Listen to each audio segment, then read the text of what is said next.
mute, and then we'll do the hide the meeting control. Okay. All right. So are we good?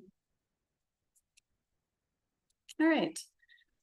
So space for time substitution is a practice that ecologists use to make predictions. So this refers to using patterns across space to predict what will happen with time. And the classic example of this is the study of ecological succession, using chronosequences to study the slow process of vegetation change by looking at different spatial locations that represent different time snapshots. So here's a classic citation about space for time substitution. Here's a couple of more recent papers, 2019, 2023. And then here's one that was published. Ooh, let me just get this out of the way. Okay, well. Okay, that's going to be annoying. Well, I'm going to ignore it for now, and we'll see if I have to address it later. This paper just came out last year, August of 2024, and it really highlights the space for time nature of species distribution modeling, and that's where we're going next. So I think most people in the room are familiar with species distribution modeling, but just to make sure we're all on the same page here. So SDMs are these statistical models that relate a species occurrence on the y-axis there. So presence and absence data to spatial variation in climatic conditions at the locations where that species is found. That is a statistical model of the climatic niche, of the species climatic niche. And then it's used to predict what will happen with climate change. So time varying climate based on this statistical model across spatial variation in climate. So I'm highlighting here, the two blue dots are two relatively cool locations in the species distribution. The red dots are those two relatively warm locations in the species distribution. So with these SDM forecasts, each of these populations is going to experience warming, and at the cool edge of the distribution, the probability of occurrence is supposed to go up with warming. And at the warm edge of the distribution, the probability of occurrence is supposed to go down.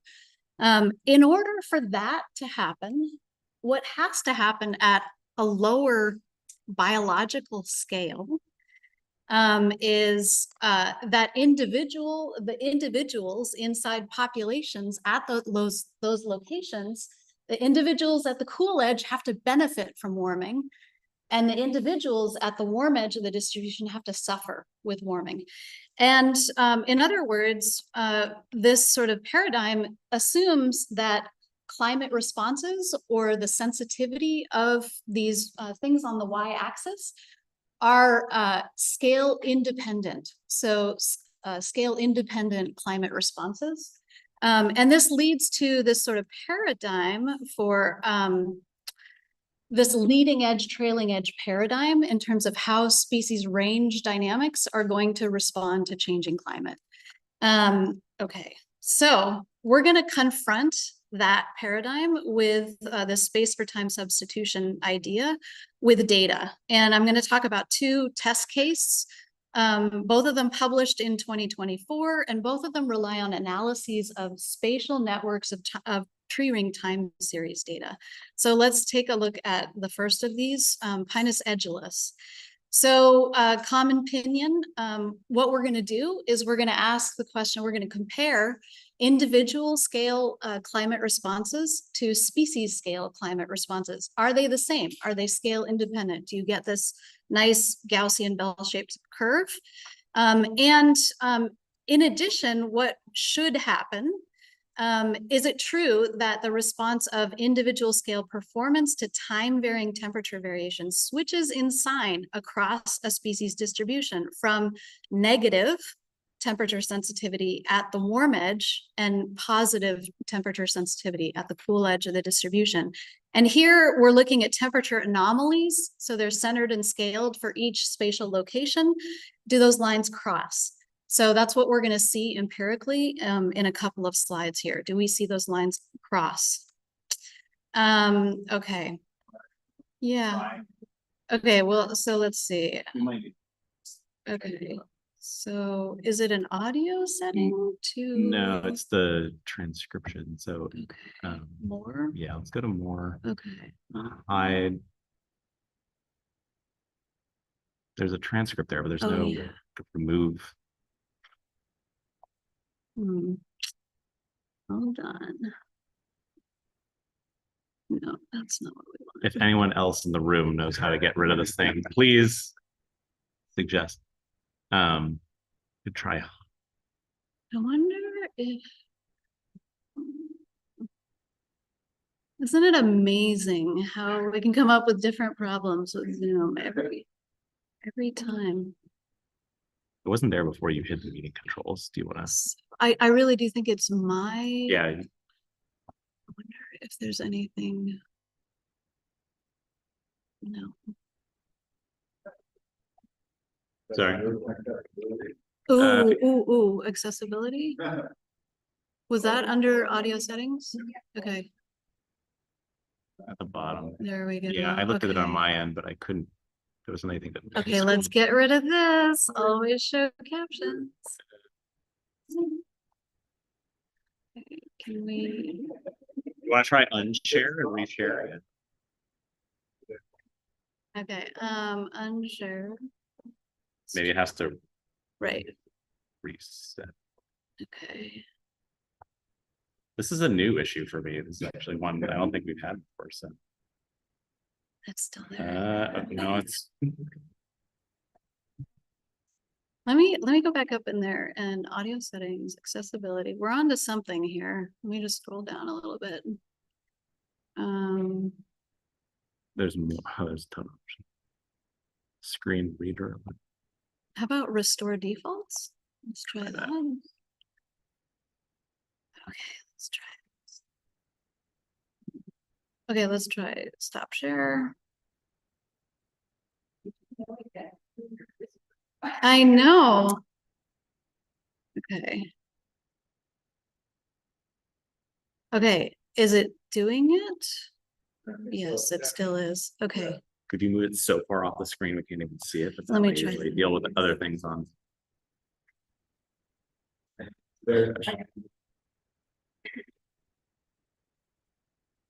Just figure out.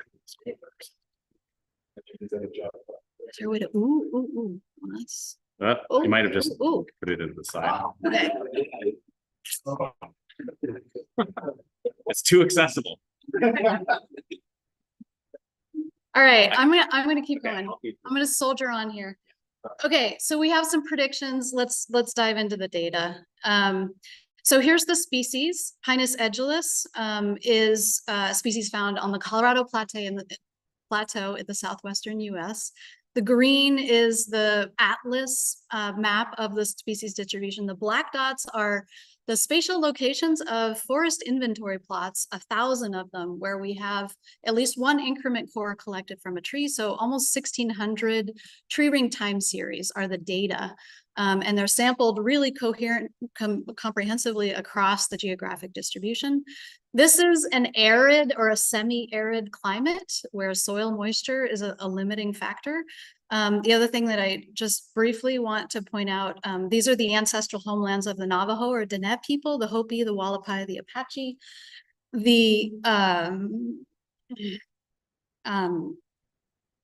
excuse me, Pueblo, the Mescalero, the Shoshone, the Ute, and the Paiute people. And I want to, as a form of land acknowledgement, acknowledge the role that these folks played in allowing forest inventory crews to visit sovereign native nations to collect these samples. So the data that the science that you're seeing here, I want to acknowledge the way that this work has been facilitated by sovereign native nations.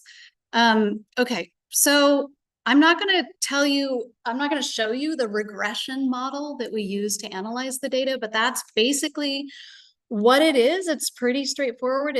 We analyze variability in growth ring widths as a function of the size of the tree, spatially and temporally varying climate variables, and all two-way interactions between those. So it's just a regression model.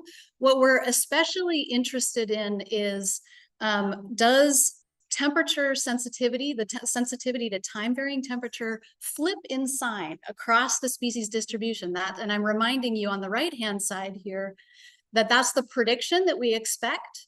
And the data very clearly don't show that pattern of lines crossing. So on the y-axis in each of these panels is the regression model predicted ring width, the growth rate of the tree. On the x-axis in each one is spring temperature, centered and scaled for each location. So on the left side of each panel is a cooler than average spring. On the right side is a warmer than average spring. And then we've organized this set of almost 1,600 trees by spatial location and spatial variation in climate. So this is the 25% of the trees that are at the coldest location in the top left, then the next 25% cool, then the next 25% warm sites, and then the bottom right, the top 25% in terms of warmest locations, and then the lines, those regression model predicted responses to spring temperatures, are colored by mean annual precipitation at those locations. Okay, so clearly, we don't see trees benefiting from warming anywhere. Warmer than average temperatures always lead to less than average growth for trees across their entire distribution. Here's what the climate responses look like at the species scale with respect to occurrence data. So nice bell-shaped curve. Climate responses are not scale independent. And I'm not gonna, in the interest of time, we're not gonna dilly-dally on this slide. We can come back to it if you want, but we also, I can talk about the same issue, the same results we get with respect to precipitation, the response to time varying precipitation. So climate responses are not scale independent, they're scale dependent. And instead of seeing trees benefiting from warming at the cool edge of the distribution and suffering at the warm edge, they suffer under warming everywhere. So all of these populations are trailing edge populations. So how is this geographic distribution gonna move north if they're all declining everywhere? So before I get to that, I want to take a little bit of time to explain why do we see this ubiquitous negative temperature sensitivity? And there's two, and why do we get this result that's counter to this leading edge, trailing edge paradigm? So there's two kinds of answers that I want to give you. One is sort of a more proximate or mechanistic answer, and the other is a more of an ultimate or conceptual answer. So let's start with that proximate perspective. Every organism has a thermal performance curve, not just trees, not just plants, lizards, bugs, fish, everyone has a thermal performance curve. So there is a temperature below which the organism doesn't function anymore, the Tmin. There's a temperature above which the organism doesn't function anymore, the Tmax. And there has to be an optimum in between. So these responses are bounded by those three constraints, but they don't have to be symmetric. And my interpretation here of this ubiquitous negative temperature sensitivity is that what we're looking at is a right skewed thermal performance curve. And that's indicative of soil moisture limited performance at the individual scale. And as I said, this is Pinus edulis. This is the tree that you see when you go to the Grand Canyon. I probably don't need to work too hard to convince you that these are soil moisture limited environments. And conversely, a boreal forest tree, for example, would have that left skewed response. And remember, I used a linear model to fit to the data.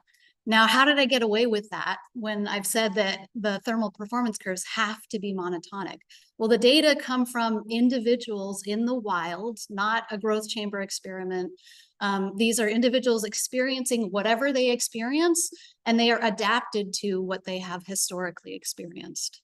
So we're able to get away with fitting a linear response to what is ultimately a monotonic thermal performance curve. So that's the first half of the proximate answer. The second half, and this is my only global data that I'm showing today, Lucas, is there's a biogeography of limiting factors for plants. And this is well established by ecosystem ecologists, Steve Running, Chirkina, I don't know, Lucas will back me up on this. And so the red color here are places that are soil moisture limited. Blue is temperature limited, cold places. Here's another more recent version of that map. You know, maybe a little bit more mixture in some places, but dominantly you see blue.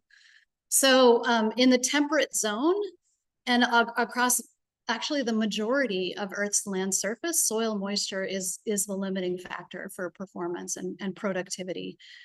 So that's the proximate answer for why we're getting this ubiquitous negative temperature sensitivity. Let me switch now to an ultimate, sort of more ultimate explanation. And that really comes down to the fact that we have the space for time substitution expectation is an equilibrium expectation. And the time series data are telling us what's happening in the transient phase, the transient dynamic. And so why would the two be different? That's the other thing that we need to think about. There's nothing wrong with that long-term expectation. If climate change happens slowly enough, and that's what happened with paleo-ecological, like the ice ages and, you know, species distributions shifting back and forth. This is a perfectly good expectation, you know, as an equilibrium expectation. But what we're seeing with the time series data is the transient dynamic. And this is a paper by Peter Adler and some folks in his group that I adore. I adore this paper. It has was such a breakthrough for me in terms of understanding what was happening in our data when I read this paper. So he does a beautiful job in this paper just talking about how ecological systems, but here we're talking about species range dynamics, they're influenced by fast processes, but also slow processes. And time series data really tell us about those fast processes, and they reflect, you know, things like physiology, instantaneous adjustments, you know, leaf stomata and, you know, things like that, and demography, births and deaths, and equilibrium expectations. They're captured by spatial data and those spatial regressions that underlie space for time, the practice of space for time substitution. They reflect slow processes in addition to fast processes, including when we're thinking about species range change, dispersal, and evolution, which tend to be slower processes. So what we tried to highlight in this paper is that there's a transient risk of extinction that's hidden inside that equilibrium space for time substitution SDM prediction of how the range is going to change. Best case scenario, the pace of evolution and dispersal is fast enough relative to the pace of climate change that you can actually get that leading edge expansion. Middle case scenario, you know, maybe those timescales of those processes are a little bit, or the evolution and dispersal are lagging behind the pace of climate change a bit. That's going to lead to some range contraction, but hopefully not extinction, which is the worst case scenario. And this is what I think is sort of, you know, transient dynamics can lead to a permanent outcome. Extinction is an absorbing state, and you don't get to come back from them. So, and this idea that range dynamics can have lags or be in disequilibrium is not a new idea. This is something that Jens Christian Svenning talks about a lot. But they really tend to think and talk more about dispersal as a lagging process. And really sort of, if I can caricature, please forgive me, You know, the SDM sort of framework and modeling approach defines the climatic niche at the species scale, and then assumes really that only colonization and extinction processes are driving range change, and that things are actually getting better for that species at that leading edge, whereas the data are telling us these trees are all doing worse with the warming. And so our point is that in addition to dispersal creating a lag, evolution is necessary to rescue species from extinction whenever local climate variability and change exceeds individual scale climatic tolerances. And that has to happen through either evolution on standing genetic variation or the dispersal of different genotypes from another part of the distribution that are more warm tolerant, drought tolerant, whatever. Okay, now on to number 2. Ooh, am I behind? Okay, so this is work, another example looking at ponderosa pine led by Donnie Parrott, who, this is his PhD work. His PhD advisor is Dove Sachs at Brown University. He's a biogeographer. And what Donnie did is he did a lot of driving across the Western US. He went to each of these 23 locations across the distribution of ponderosa pine, and he collected increment cores from multiple trees per site. So about 350 trees total. And then he subjected them to a regression analysis really similar to the one that I described for Pinus edulis. So modeling the variation in growth ring widths as a function of both spatial and temporal variability in temperature and precipitation. And so in this figure on the left, what he's showing you is the climate conditions at each of those locations. So red is a warmer location, blue is a colder location. The number of raindrops is how much precipitation on average. And then the size of the circle is the average growth rate, so the average width of rings at each of these spatial locations. So warm and wet places have larger growth rates. Cold and dry places have smaller growth rates. And so basically he got the same response from this regression analysis, the same result from this regression analysis that we got for Pinus edulis. So there is a negative response to time varying temperature everywhere. So that's the little red lines in this top left panel. But the underlying response to spatial variation in temperature is positive. So there's a flip in sign between the response to spatial variation in temperature and the response to time varying temperature. And so then what Donnie did is what I just described is this model fitting period. So he split these time series of tree ring and climate data into a model fitting period and then an out of sample validation period. So he then asked the question, so right, in the time series, what the y-axis here is temperature. And so you can see the warming starts to kick in around 1982. So that's what he took as a breakpoint. Before 1982 is the model fitting phase.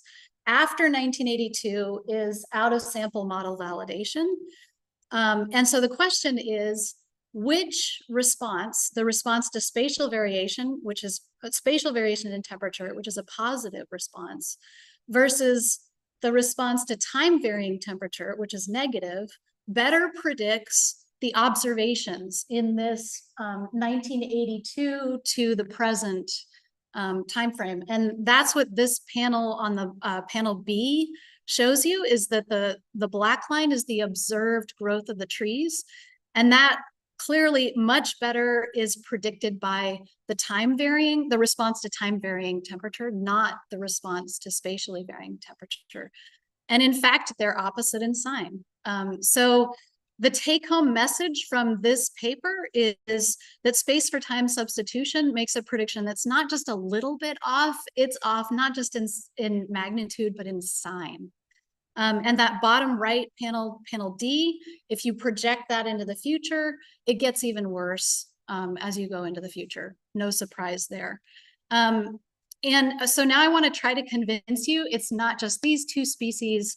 all of this work that or the two papers that I've described is follow on a paper led by a former postdoc in my lab, Stefan Klesse, published in 2020, where we did the same kind of thing, a range-wide analysis of Douglas fir, which is, you know, an incredibly important species you all are familiar with, one of the largest geographic distributions of trees in North America. Same pattern, positive response to spatial variation in temperature, negative response to time varying temperature. And same pattern, not just for trees in the Western US, but this paper by Charlie Canham, published in 2018, 14 different species, more than 23,000 tree ring time series. Again, ubiquitously negative temperature sensitivity. And this is in a more mesic forest type, mixed deciduous forest in the Northeast. And then there have just been hemispheric scale and global scale analyses of tree ring data, because people like to use them to reconstruct climate. And so, you know, people are really interested in, okay, where do I need to go if I want to reconstruct temperature versus precipitation? And there's broad negative temperature sensitivity across the temperate zone and positive sensitivity in places that are cold, which is, I just showed you that map, you know, from whoever it was. I can't remember the citation. Okay, it's not just that, but I'm gonna skip this. It's not just trees. The three papers at the top are herbaceous plants. The two papers at the bottom, birds. So as we accumulate time series data, we're starting to see these disconnects between spatial patterns and time series patterns. I love how this goes there, the Victor paper reflects their delayed responses to global change. Way to go. They got the point. Okay. And then finally, I love this paper. This is an ecosystem scale forecast of grassland productivity produced by Peter Adler's group. So they find the same thing. If you use the time series response, then warming has a negative effect on grassland productivity almost everywhere in this intermountain west area. If you use the spatial response, then there's a whole bunch of these areas where it's cold, where there's supposed to be a positive effect on productivity of warming. So that's our uncertainty. That's our scientific uncertainty about the future. So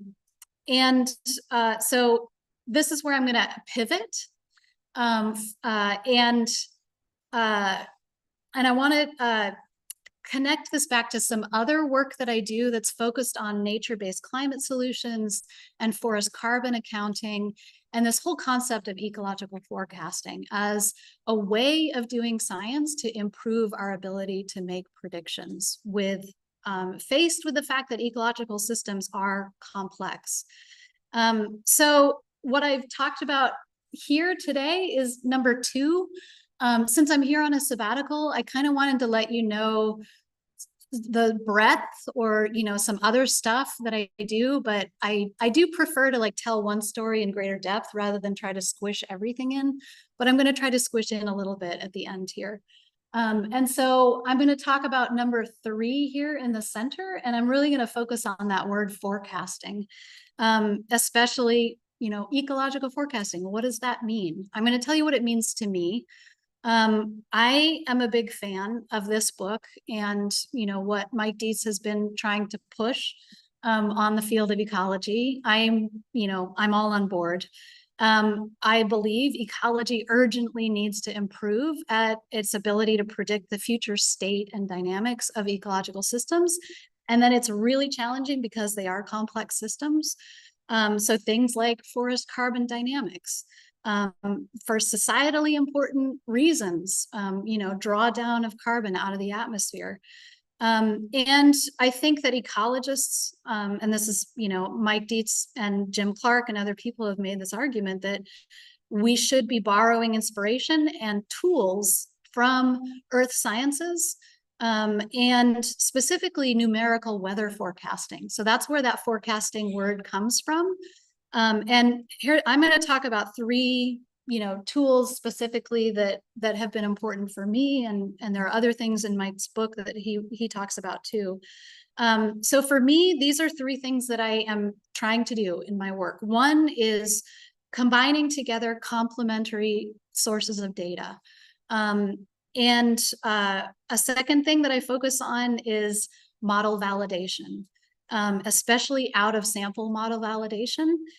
And ecological forecasting, well, I'll say more than that in a moment. And then the third is analyzing forecast uncertainty and trying to figure out where is it coming from and how do we reduce it? How do we make our uncertainty less than we don't know if there's going to be a positive or a negative response of ecosystem productivity? So combining different complementary data sources together, what I've been working on for the last 10 years is combining forest inventory data with tree ring data. And there's spatial richness here, and there's time series richness here. And in the interest of time, I won't try any harder than that to convince you of this. One problem with tree ring data is that the publicly available tree ring data have traditionally been collected to do climate reconstruction. And so they've been sampled from trees, individual trees, a very biased sample of, like the most climate sensitive trees. So for the last decade, I've been collaborating with the Forest Service to build a new spatial network of tree ring time series data that's sourced in a representative and relatively unbiased manner. And so that's been going on for a decade. We've been processing these samples in my labs, especially for the state of Arizona, New Mexico, and then currently we're actually working on data for collected in Washington, Oregon, and California. So at the left-hand side of this picture, combining together these two complementary streams of data with other kinds of wall-to-wall data, so climate products, either historical or future, satellite data, flux tower networks, and putting them into process-based models that explicitly represent some of the processes that we think drive forest carbon dynamics. That's great for quantifying carbon and reporting to the UNFCCC, for example, and evaluating how we're doing in terms of meeting our nationally determined contribution to Paris Climate Agreement. Oops, oh, I guess I'm on a timer. Forecast next year. This is what numerical weather forecasters do. They predict what the weather is going to be like tomorrow. And then tomorrow becomes today, and then they get to compare how well did I do at predicting tomorrow. Forest inventories, they're out there every single year. In the Western US, they're measuring 1/10 of the plots. So the idea, the vision here is that we will predict, we'll use our process-based model to predict how much carbon is on those plots that are getting measured next year. And then those data come in, and we compare, what's the skill of our model at predicting the carbon dynamics. And that's how you get better understanding. And with better understanding, you get better prediction. And so it's a virtuous cycle of using data as they're coming in. It also addresses the issue of extrapolation because conditions are getting more and more different from their historical norms. Okay. So I really, really am running out of time. Very briefly, I just want to show you, this is the published work where we used a hierarchical Bayesian state space model to fuse together the tree ring and the forest inventory data in a process model that incorporates the effects of tree size, competition, a site index variable, and time varying climate. And then these are the estimates that we get out of this basically fancy regression model that has two data models and a process model, but it's, the process model is basically a regression. And these are the forecasts that come out of this state space model, or the inferences, the posterior distributions out of the state space model. So we get these climate sensitive forecasts of ponderosa pine growth in Arizona. On the left is the forecast, on the y-axis is diameter increment for the whole population of trees that we had data for. And then on the right is the forecast in terms of diameter, how diameter changes through time for a single tree, and basically comparing climate change against the counterfactual. There's, reduced growth. The impact of climate change is reduced growth. We're now doing this at a regional scale and scaling up also to above ground carbon, not just forecasting for individual trees, but carbon for the whole stand, using a whole scaling process, and also simulating mortality in addition to growth. So we get carbon of live trees and dead trees, above ground carbon. And so this is what the forecast looks like. On the left is the full climate change simulation. On the right is the counterfactual of no climate change. And this panel is the difference between the two of them. So you get, with the impact of climate change, is an increase in dead carbon and a decrease in live above ground tree carbon. So I think I made it to the end, because it's my take home slide. One take home from the space for time substitution part of this is that we should be careful when we use space for time substitution. As ecologists, we need to be aware of the assumptions that go into them. The assumptions are equilibrium and correlation equals causation. And we know those things are being violated. So we need to be careful about the degree to which they're being violated when we use them. And then my second point is, just to let you share with you sort of who I am as a scientist. I think a lot about things in terms of ecological forecasting and the value of this approach, the value of these sort of data-centered practices to improve prediction and understanding of complex ecological systems. And with that, I made it.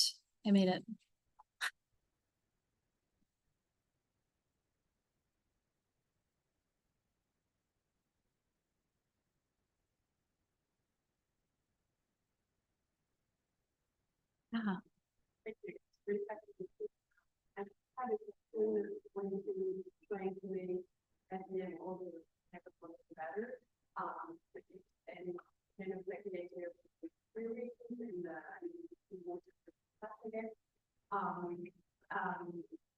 So everything we have in different parts of that. The step with the president is not what happened in the past, and this idea of a tipping point, like how those models are going to be put into that, and